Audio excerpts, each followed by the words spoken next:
Breaking from the heart of South Asia, it is August 14th, 1947. Pakistan is born overnight, a nation carved from the chaos, drenched in blood. Born under the cry, Islam is in danger. But what will it be? A socialist Islamic republic? Or something far more uncertain? جو demand for Pakistan تھی وہ جناح صاحب کے لیے ایک bargaining چپ تھی، ایک ایسی بارگیننگ چپ جس سے جناح صاحب انڈین نیشنل کانگریس کو اس بات سے ڈرا رہے تھے کہ نمبر 1 اگر وہ سینٹرل گورنمنٹ میں مسلمانوں کو ایک پیرٹی اتھارٹی نہیں دیتے ہیں اور سینٹرل گورنمنٹ کو لوز فیڈریشن نہیں رکھتے ہیں، سیکنڈلی جو پروونسز ہیں ان کو آٹونومس اور گریٹر ڈیولیوشن آف پاور نہیں دیتے ہیں، تو تب ہم کریشن آف پاکستان کی ڈیمانڈ رکھیں گے اور مسلمانوں کے لیے ایک الگ سوورن ریاست کی بات کریں گے۔ جناح صاحب کا پرائمری گول ایک الگ ریاست بنانا نہیں تھا، بلکہ ایک ایسا کانسٹیٹیوشنل فریم ورک قائم کرنا تھا جس میں مسلمانوں کو اتھارٹی، ریپرزنٹیشن، ایکول اسٹیٹس اور سے ملے۔ جناح صاحب 1946 یونین آف انڈیا کی بات کرتے ہیں اور کریشن آف پاکستان کا جو وعدہ تھا اس سے پیچھے ہٹنے کی انڈیکیشنز بھی دے رہے ہوتے ہیں۔ اور اپریل 1947 یعنی وہ سال جس سال پاکستان میں بننا تھا، جناح صاحب بنگال اور پنجاب کے متعلق بڑی ہی شاکنگ خبریں دیتے ہیں۔ اشتیاق احمد قریشی لکھتے ہیں کہ 1947 میں جناح صاحب سکھ قومیت کو بھی تسلیم کرتے ہیں اور ان کی demand for a separate lane within Punjab اس کو مان دیتے ہیں۔ اینڈ انفارچونیٹلی پاکستان کی تقدیر کا فیصلہ صرف اور صرف ایک وائسرائے کے ایریا پلینس کی نظر ہو جاتا ہے۔ سنگلی ماؤنٹ بیٹن کو ماسٹر آف ڈیزاسٹر کے نام سے پکارا جاتا ہے۔ نہ فائنینسز، نہ نیشنل ایسٹس، نہ پراپرٹی اور نہ ہی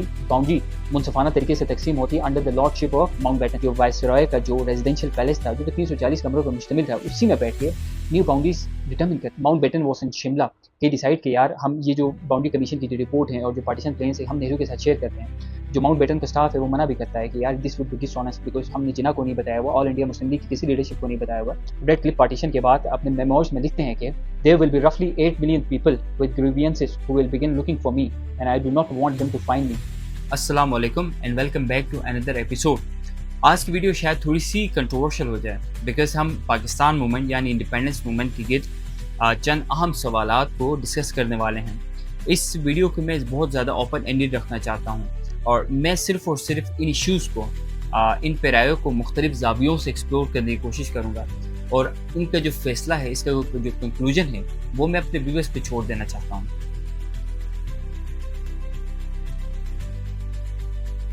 ہم دو سوالات کو ایک ساتھ ایکسپلور کرنے کی کوشش کریں گے۔ فرسٹ بینگ کہ کیا قائد اعظم محمد علی جناح کا پاکستان کو لے کے جو ویو تھا وہ حتمی تھا؟ دوسرے الفاظ میں کیا قائد اعظم محمد علی جناح کا پاکستان کے متعلق جو پوائنٹ آف ویو تھا وہ ان کمپرومائزنگ تھا؟ دوسرا سوال، کیا پاکستان وقت سے پہلے بنا یعنی اس ملک کے قیام میں کچھ زیادہ ہی اجلت بھرتی گئی، ایسی اجلت جس کے ثمرات یا جس کے ایفیکٹس یا امپیکٹس ہم نے بعد میں ملک کی صورتحال پر دیکھے؟ اچھا، ویڈیو میں آگے جانے سے پہلے ہیئر از اے ڈسکلیمر، اگر ہم ہسٹریز کو کرٹیکلی دیکھ رہے ہیں تو اس کا ہرگز یہ مطلب نہیں ہے کہ ہم اینٹی نیشنل ہو گئے یا خدا نخواستہ ہم کسی پروپیگنڈے کے شکار ہیں۔ انفیکٹ ایز اے طالب علم آف ہسٹری ہمیں چاہیے کہ ہم ہسٹریز کو کرٹیکلی دیکھیں، ان کو سمجھیں اور ان کو جانیں اور ان سے سبق حاصل کریں۔ اور ایسا بھی نہیں ہے کہ ہم آج جو کچھ باتیں کرنے والے ہیں یہ میری اپنی انوینشن ہے، اس پہ بہت سارے کریڈیبل قسم کے اسکالرس نے آلریڈی بہت سارا مواد پیش کیا ہوا ہے۔ اور دوسری بات، آئی سیریسلی بلیو کہ انڈین سب کانٹیننٹ کے مسلمانوں کا جو سب سے بڑا خیر خواہ تھا وہ جناح صاحب تھے اور انہوں نے مسلمانوں کے حقوق کے لیے ایک طویل ترین جنگ لڑی۔ لیکن یہ کہنا کہ جناح صاحب شروع سے کریشن آف پاکستان کی حامی تھے، آئی گیس یہ بہت زیادہ سمپلسٹک ویو ہے۔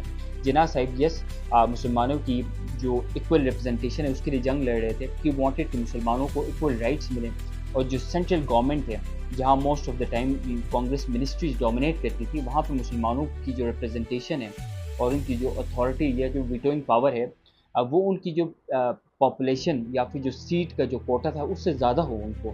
اور تھرڈلی جو مسلم مائنورٹی پروونسز تھے، وہ صوبے جہاں پہ مسلم جو پاپولیشن کم تھی ہندوؤں سے، وہاں پہ جناح صاحب چاہتے تھے کہ مسلمس کی جو رائٹس ہے وہ سیکیور ہو اور ایسے خدا نخواستہ لاس پاس نہ ہو جہاں پہ مسلم کو نقصان اٹھانا پڑے۔ سو جناح صاحب جو ہے بہت اینڈ تک اس کوشش میں لگے ہوئے تھے کہ مسلمس کو انڈین یونین کے اندر بٹھا کے ہی ایکول رائٹس مل سکیں، بٹ یہ انڈین نیشنل کانگریس کی ہٹ دھرمی ہوتی ہے جس کی وجہ سے جناح صاحب بالآخر جو یونین آف انڈیا ہے اس کا آئیڈیا ابینڈن کر دیتے ہیں اور کریشن آف پاکستان کے لیے ایک فل فلیج وار لڑتے ہیں مسلمانوں کے حقوق کے تحفظ کے لیے۔ اب ہمارے پاس دو مختلف اسکالرس ہیں جو جناح کے متعلق دو بالکل کمپیٹنگ قسم کے ڈفرینٹ پرسپیکٹیوز رکھتے ہیں۔ ایک طرف ہمارے پاس ہے عائشہ جلال جو اپنی کتاب جناح دا سول اسپوکس پرسن کے ساتھ، اور دوسرے ہیں اشتیاق احمد قریشی جن کی کتاب ہے Jinnah successes failures and role in history.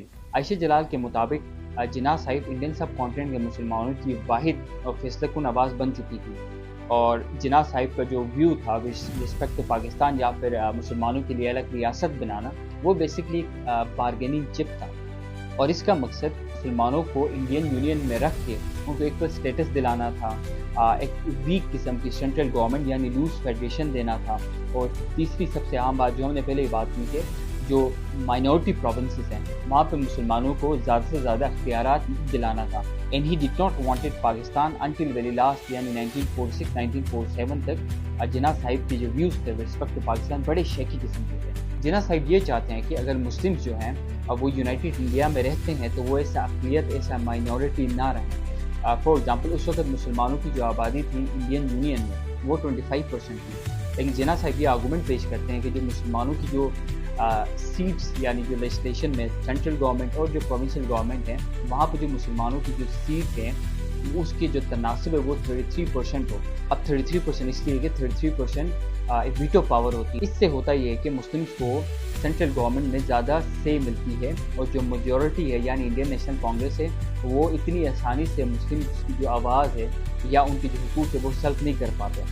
اور ساتھ ہی ساتھ جناح صاحب یہ بھی چاہتے ہیں کہ جو مسلم میجورٹی پروونسز ہیں جن میں NWP آ جاتا ہے، پنجاب، بنگال، سندھ آتے ہیں، ان کو more and more political autonomy دی جا سکے تاکہ جو سینٹرل گورنمنٹ ہے وہ ان کے انٹرنل افیئرس میں دخل اندازی نہ کرے۔ اینڈ موسٹ امپورٹنٹلی جناح صاحب جو سینٹرل گورنمنٹ ہے ان کو صرف ڈیفنس، کمیونیکیشن، فائنینسز تک محدود کر دیتے ہیں۔ اینڈ ٹو ایوری ونس امیزمنٹ جناح صاحب یہ سارے مطالبات 1935 ایکٹ کے تھرو منوا لیتے ہیں۔ سال 1933 میں نیو یارک کے والڈورف اسٹوریا ہوٹل میں ایک ڈنر کا اہتمام کیا جاتا ہے۔ اس ڈنر میں جناح صاحب کی ملاقات چودھری رحمت علی سے ہوتی ہے۔ چودھری رحمت علی صاحب جناح صاحب کو ایک پیمفلٹ تھماتے ہیں جس میں لکھا ہوتا ہے ناؤ اور نیور آر وی ٹو لیو اور پیرش فار ایور۔ اس پہ جناح صاحب چودھری رحمت علی کو تھپکی دیتے ہوئے فرماتے ہیں کہ my dear boy don't be in a hurry, let the water flow and they will find their own levels. So as of 1933 Jinnah صاحب پاکستان کو لے کے بہت زیادہ فوکسڈ یا پھر کلیئر نہیں تھے، اور پھر 23 مارچ 1940 میں لاہور ریزولوشن پاس ہوتا ہے، اور اس کے گرد میں بہت ساری کنٹروورسیز موجود ہیں۔ آیا کہ اس ریزولوشن کے اندر ون یونیفائڈ کنٹری یا پھر اب پاکستان کا ذکر موجود تھا، ایک ایسا پاکستان یا ایک ایسا separate United country for Muslim جو کہ آٹونومس ہوگا، کمپلیٹلی ساورن ہوگا اور انڈیپینڈنٹ ہوگا۔ اور دوسری بات کہ یہ جو ریزولوشن ہے جس کو آج ہم پاکستان ریزولوشن کا نام بھی دیتے ہیں، کیا اس وقت اس کو پاکستان ریزولوشن کا نام دیا گیا تھا؟ عائشہ جلال اس آف دا ویو کے 23 مارچ 1940 کو جب یہ ریزولوشن پاس ہوا تو اس وقت یہاں پہ پاکستان یا پھر one United separate country for Muslims کا ذکر ہی نہیں تھا، اور یہی بات اشتیاق احمد قریشی صاحب مانتے ہیں۔ وہ اپنی کتاب میں لکھتے ہیں کہ 1941 میں آل انڈیا مسلم لیگ کی جو ورکنگ کمیٹی ہے وہ 1940 کے ریزولوشن میں کچھ امینڈمنٹس لے کے آتی ہے، اور ان امینڈمنٹس کے تھرو اس ریزولوشن میں جو ورڈ پاکستان ہے یا پھر creation of a separate Muslim state جو کہ مکمل ساورن ہوگا، انڈیپینڈنٹ ہوگا، اس کا ذکر ہمیں 1940s میں اس ریزولوشن کے تھرو ملتا ہے۔ اور مور اوور یہ جو ہم لاہور ریزولوشن کو پاکستان ریزولوشن کا نام دیتے ہیں، اس کے بارے میں بھی عائشہ جلال اور بہت سارے دوسرے ہسٹورینس لکھتے ہیں کہ اس ریزولوشن کو ریفر کیا گیا پاکستان ریزولوشن 1946 میں، اس سے پہلے اس کو لاہور ریزولوشن کے نام سے ہی پکارا جاتا تھا۔ اب بہت سارے اسکالرس انکلوڈنگ اشتیاق احمد قریشی یہ بات تسلیم کرتے ہیں کہ 1937 کے الیکشنز کے بعد اس کے نتیجے میں جو کانگریس منسٹریز آتی ہیں اس کے بعد، اور 1940s کے بعد اسپیشلی 1940s کے بعد جناح صاحب مسلم کمیونٹیرین پالیٹکس کا حصہ بن جاتے ہیں، اور وہ slogans like Islam is in danger, Pakistan کا مطلب کیا، لا الہ الا اللہ جیسے سلوگنز استعمال کرتے ہیں۔ اور اشتیاق احمد قریشی جناح صاحب کے بارے میں بتاتے ہیں کہ 1940 سے پہلے جناح صاحب ون یونائٹڈ انڈیا کے حامی تھے، اور وہ سینٹرل گورنمنٹ میں لوز فیڈریشن چاہتے تھے، اور جو پروونسز ہیں ان کو آٹونومس دیکھنا چاہتے تھے۔ And in fact Jinnah Sahib was also ready to concede the demand of separate electorate for Muslims اگر کانگریس ایک لوز فیڈریشن کی شرط مان لیتی۔ 1937 کا الیکشن ہونا اور اس کے نتیجے میں آل انڈیا مسلم لیگ کو ذلت آمیز شکست ملنا اور کانگریس منسٹریز بننا، اب یہ سارا منظر سمجھنا بہت لازمی ہے۔ عائشہ جلال لکھتی ہیں کہ جو جناح صاحب تھے بہت زیادہ لبرل سیکولر قسم کے پولیٹیشین تھے، and above all he wanted one United India, but ایسا انڈیا جہاں پہ ویک سینٹرل گورنمنٹ ہو، یعنی لوز فیڈریشن ہو، اور جو پروونسز ہیں ان کو زیادہ سے زیادہ اٹانومی ملے. لیکن کانگریس منسٹریز کے نتیجے میں جو مسلم تشخص، آئیڈینٹی، کلچر، تہذیب اور روایات کے ساتھ جو مذاق ہوا اور جو ظلم و بربریت ہوئی، اس کے بعد جناح صاحب یہ مان چکے تھے کہ جو ہندو میجورٹی پالیٹکس ہے اس میں مسلمان جو ہے ہمیشہ سے پرپیچول مائنورٹی ہی رہیں گے. اس لیے جناح صاحب نے 1940s کے بعد اپنی جو سیاست ہے اس میں ایک اسلامک ٹچ دینا شروع کر دیا. انہوں نے بار بار اسلامک نیریٹیوز پیش کیے اور اینٹی کانگریس ریٹورکس پیش کیے، اور کوشش کی کہ جو مسلم میجورٹی پروونسز ہے لائک پنجاب ہے، NWFP ہے، سندھ ہے، بلوچستان ہے، یہاں پہ جو آل انڈیا مسلم لیگ ہے اس کی بیس کو مضبوط بنایا جا سکے تاکہ ان پروونسز کے تھرو مسلم مائنورٹی پروونسز کے رائٹس اور اسٹیٹس کو محفوظ رکھا جا سکے. عائشہ جلال کی یہ تھیسس ہے کہ جو ڈیمانڈ فار پاکستان تھی وہ جناح صاحب کے لیے ایک بارگیننگ چپ تھی، ایک ایسی بارگیننگ چپ جس سے جناح صاحب انڈین نیشنل کانگریس کو اس بات سے ڈرا رہے تھے کہ نمبر 1 اگر وہ سینٹرل گورنمنٹ میں مسلمانوں کو ایٹ پیرٹی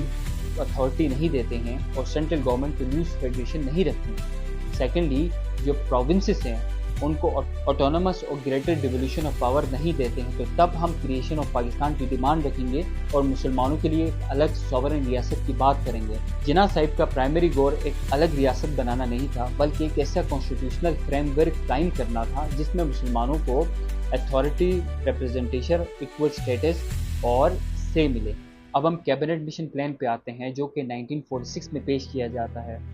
مائنڈ یو 1946 یعنی پاکستان بننے سے صرف ایک سال قبل یہ پلان پیش کیا جاتا ہے، اور جناح صاحب after series of negotiations with the British government and Indian National Congress اس پلان کو انیشیلی اپروو کر لیتے ہیں، اور بعد میں لیٹر آن کانگریس اس کو ریجیکٹ کر دیتی ہے جس کی وجہ سے جناح صاحب بھی اس کو ریجیکٹ کر دیتے ہیں. بٹ انیشیلی جناح صاحب ایگریڈ ٹو ٹرمز، اور جن ٹرمز پہ ایگری کرتے ہیں جناح صاحب 1946 میں، those were really shocking. Number 1 یہ جو پلان تھا یہ انڈین یونین کی بات کرتا ہے، this talks about the Indian union, اور جو سیپریٹ اسٹیٹ فار مسلم ہے اس کو یک طرفہ طور پہ ریجیکٹ کر دیتا ہے. اس پلان کے مطابق جو انڈین یونین میں اس وقت 11 پروونسز تھے یا اسٹیٹس تھے ان کو 3 زونز یا 3 گروپس میں ڈیوائڈ کیا جاتا ہے، اور ہر پروونس کو یہ اتھارٹی دی جاتی ہے کہ وہ اپنی پبلک الیکٹڈ اسمبلیز بنائیں، اس میں انٹرم گورنمنٹس بنائیں اور انٹرم کانسٹیٹیوشنز بنائیں. اور مزید یہ پلان اجازت دیتا ہے کہ آفٹر پیریڈ آف 10 ایئرس یہ جو اسمبلیز ہے، یہ جو پبلک ریپرزنٹیٹیو اسمبلیز اور پبلک ریپرزنٹیٹیوز ہیں آف ریسپیکٹیو اسٹیٹس، وہ جو ٹرمز آف کانسٹیٹیوشن ہیں، ٹرمز آف انٹرم کانسٹیٹیوشن ہیں، ان کو امینڈ کر لیں. انیشیلی جناح صاحب کوشش کرتے ہیں اور برٹش گورنمنٹ کو منانے کی کوشش کرتے ہیں کہ جو 10 سال کی شک ہے کہ آفٹر 10 ایئر جو کانسٹیٹیوشن ہے اس کو ریکنسیڈر کیا جائے، وہاں پہ اس شک کی جگہ میں ووٹ فار پاکستان کی شک ڈالی جائے. بٹ برٹش گورنمنٹ بالکل اس چیز کو ریجیکٹ کر دیتی ہے، اور اوپر جو ہم نے جو ٹرمز بتائے اسی کی بیسس پہ جناح صاحب کیبنٹ مشن پلان کو اپروو کر لیتے ہیں. یو سی جناح صاحب ایز 1946 یونین آف انڈیا کی بات کرتے ہیں، اور کریشن آف پاکستان کا جو وعدہ تھا اس سے پیچھے ہٹنے کی انڈیکیشنز بھی دے رہے ہوتے ہیں. تو ایسا ہی سیڈ والی فیصلہ آپ نے کرنا ہے، میں نے صرف پرسپیکٹو آپ کے سامنے پیش کرنا ہے. اور اپریل 1947 یعنی وہ سال جس سال پاکستان میں بننا تھا، جناح صاحب بنگال اور پنجاب کے متعلق بڑی ہی شاکنگ خبریں دیتے ہیں، اور ان ایونٹس کو عائشہ جلال اپنی کتاب دا سول اسپوکس پرسن میں ایکسٹینسولی کور کرتی ہیں. جناح صاحب ماؤنٹ بیٹن سے کہتے ہیں کہ what is the use of Bengal without Kolkata? They had better remain united and independent. Similarly, جناح صاحب پنجاب کی پارٹیشن کے بھی خلاف تھے، اور انہوں نے کہا تھا کہ Punjab partition would sow future serious troubles. اب سوال یہ پیدا ہوتا ہے کہ پنجاب اور بنگال کے علاوہ پاکستان آخر بن کیسے سکتا تھا؟ یہ دو صوبے نہ صرف ان ٹرمز آف پاپولیشن سب سے زیادہ مسلم آبادی یہاں پہ تھی، اور secondly in terms of land and economy اور ایگریکلچر سب سے زیادہ اسٹریٹجکلی امپورٹنٹ یہی دو صوبے تھے مسلمس کے لیے. یا پھر یہ کہنا کہ پورا کا پورا پنجاب اور بنگال پاکستان میں شامل ہو جائے تو I guess this would tantamount to day dreaming. تو اس صورت میں جو عائشہ جلال کا آرگومنٹ ہے کہ it was merely a bargaining chip for achieving equal status for Muslims, یہ بات شاید صحیح ٹھہرتی ہے. مور اوور اشتیاق احمد قریشی لکھتے ہیں کہ 1947 میں جناح صاحب سکھ قومیت کو بھی تسلیم کرتے ہیں اور ان کی demand for a separate lane within Punjab اس کو مان دیتے ہیں. آلدو جناح نیو کہ جو سکھ ہے وہ پنجاب کے اندر کسی خاص مخصوص ایریا میں میجورٹی نہیں رکھتے, لیکن پھر بھی جناح صاحب جو آل سکھ فیڈریشن ہے اس کے وفد سے ملتے ہیں, ان کو یقین دہانی کرواتے ہیں کہ اگر سکھ قوم چاہے تو کچھ پرنسلی اسٹیٹس کو ملا کے ایک الگ ریاست بنا سکتی ہے. So confusing right, but as I said earlier میرا کام یہاں پہ فیصلہ سنانا نہیں ہے بلکہ مختلف پرسپیکٹوس آپ کے سامنے پیش کرنا ہے, اور میں چاہ رہا تھا کہ میں آپ کے دماغ کے چند تاروں کو ضرور ہلاؤں. خیر, let's talk about another personality اور رادر ویری انفیمس پرسنالٹی جس نے انڈیا پاکستان کی جو تقسیم تھی اس میں بہت زیادہ اجلت بھرتی اور بہت زیادہ غفلت بھی بھرتی. آئی مین اس کی جو قربت تھی نہرو خاندان کے ساتھ اور اس کی جو اینٹاگنسٹک ویوز تھے رسپیکٹ ٹو جناح صاحب وہ کوئی ڈھکی چھپی بات نہیں ہے. I am talking about the last viceroy to Indian subcontinent Mountbatten. March 1947 میں جو برٹش پرائم منسٹر ہوتے ہیں کلیمنٹ ایٹلی, وہ ماؤنٹ بیٹن کو انڈین سب کانٹیننٹ بھیجتے ہیں اور ان کو صرف اور صرف ایک مشن دیا جاتا ہے کہ ود ان 15 منتھس آپ نے انڈین سب کانٹیننٹ سے ایگزٹ لینا ہے اور وہاں سے نکل جانا ہے. اور to everyone's amazement Mountbatten یہ کام صرف اور صرف 5 مہینوں میں کر لیتے ہیں, اور اس جلد بازی کے پیچھے بھی بہت بڑی وجہ ہوتی ہے. جب British prime minister Mountbatten کو ذمہ داری سونپ رہے ہوتے ہیں تب ماؤنٹ بیٹن بالکل ناخوش ہوتے ہیں ذمہ داری سے, اور وہ اس وقت کے جو برٹش کنگ ہے who also happens to be his cousin king George اس کے پاس جاتے ہیں. تو کنگ جارج اس کو بہرحال کہتے ہیں کہ آپ برٹش پرائم منسٹر کی بات مانیں اور انڈیا چلے جائیں. بیسکلی ماؤنٹ بیٹن لندن میں بیٹھ کے اپنے جو نیول کیریئر ہے اس کو کنٹینیو رکھنا چاہتے تھے, and he wanted to be the first naval sea lord of British imperial army, and later on وہ بن بھی جاتے ہیں. اینڈ انفارچونیٹلی پاکستان کی تقدیر کا فیصلہ صرف اور صرف ایک وائسرائے کے کیریئر پلینس کی نظر ہو جاتا ہے. انٹرسٹنگلی ماؤنٹ بیٹن کو ماسٹر آف ڈیزاسٹر کے نام سے پکارا جاتا تھا for his disastrous career, and true to his nickname he did a disastrous divide in India and Pakistan. نہ فائنینسز, نہ نیشنل ایسٹس, نہ پراپرٹی اور نہ ہی باؤنڈری منصفانہ طریقے سے تقسیم ہوتی under the lordship of Mountbatten. اور اب تھوڑی سی بات باؤنڈری کمیشن اور سائرل ریڈ کلف پہ کرتے ہیں. سائرل ریڈ کلف کو یہ ذمہ داری دی جاتی ہے ماؤنٹ بیٹن کی طرف سے, برٹش امپیریل گورنمنٹ کی طرف سے, کہ وہ انڈیا اور پاکستان کی جو باؤنڈریز ہے اس کو ڈٹرمن کریں. اب تاریخ میں اس سے بڑی زیادتی آج تک نہیں ہوئی. پہلی بار ریڈ کلف ایک بیرسٹر تھے, سیکنڈلی ریڈ کلف آج سے پہلے انڈیا کبھی نہیں آئے تھے, یعنی اس کی جو ٹپوگرافی ہے اور ڈیموگرافی ہے اس سے بالکل بھی واقف نہیں تھے. اور تیسری بات, ماؤنٹ بیٹن نے ریڈ کلف کو صرف اور صرف 40 دن کا ٹائم دیا تھا for the new boundary commission.